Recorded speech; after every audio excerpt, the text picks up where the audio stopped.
ਨਾ इधर ना खड़ो शायद नहीं खिला दे रहे थे शायद नहीं खिला दे रहे थे ਇਹਨਾਂ ਨੇ ਤਾਂ ਵਰਦੀ ਹੋਈ ਹੈ ਕੈਸਲਾਂ ਨੇ हाँ एक पापा फोटो जो बनाना मारा है पूरा चिट्ठी दे ਵੀਡੀਓ ਚਲੋ ਹੁਣ ਦੱਸਾਂਗੇ ਹੁਣ ਆਪਣੇ ਬੰਦੇ ਆ ਰਹੇ ਨੇ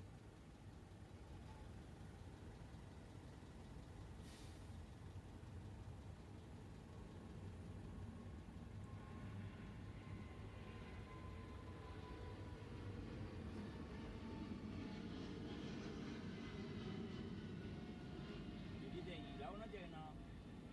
ਹਾਂ ਹੁਣ ਚਾਹ ਖਾਣ ਤੋਂ ਲੇਟ ਹੋ ਦੱਸੋ ਤਾਂ ਗਿਆ ਤੇ ਲੇਟ ਹੋਣਾ